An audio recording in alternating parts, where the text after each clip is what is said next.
यहाँ उठो का मतलब है हम मानव जीवन में रहते हुए यह सोच नहीं पाते हैं कि मैं मानव हूं, मुझे मानवीय कार्य के लिए इस संसार में भेजा गया है।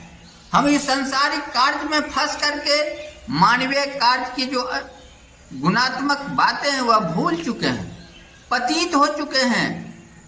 उस पतितपन से उठने की बात कही जा रही है, जगने की बात कही जा रही है।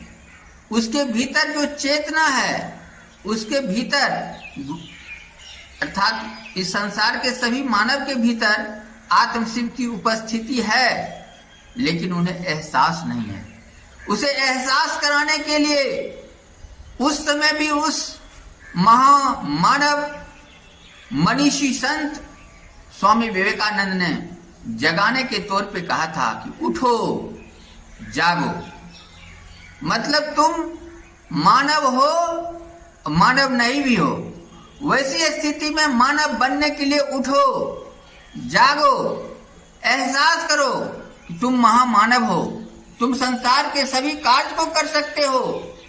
अपने लिए आध्यात्मिक ज्ञान पाने के लिए अपने भीतर आत्म शिव की जो उपस्थिति है उसे पहचान करो, उसको आध्यात्मिक गुरु मानते हुए आध्यात्मिक ज्ञान पाओ। लौकिक और पारलौकिक लालसाओं की पूर्ति के लिए भी अगर दया मांगने की बात हो तो उनसे मांगो।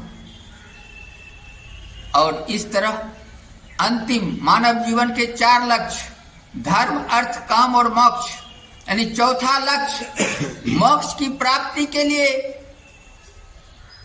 तब तक कार्य करते रहो जब तक मोक्ष की प्राप्ति न हो जाए। तथाकथित लोग कहते हैं मोक्ष का मतलब होता है इस संसार में मर जाना सुख भोग करके। नहीं, ऐसी बात मैं शिव शिष्य मनोज कुमार नहीं मानता हूं।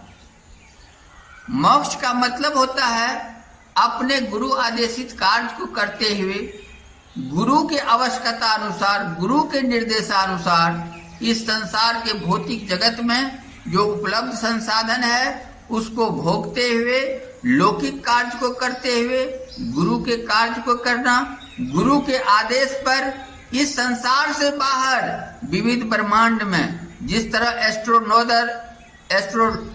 एस्ट्रोनॉट जो अंतरिक्ष में जाकर के कार्य करता है, उसी तरह इस पृथ्वी से बाहर बाह्य अंतरिक्ष पार ब्रह्म में भी शिव के कार्य करने की क्षमता उस आध्यात्मिक ज्ञान के बदौलत जो आपने पाया है, इस आध्यात्मिक ऊर्जा जो ब्रह्मांडीय ऊर्जा आपके भीतर उपस्थित है,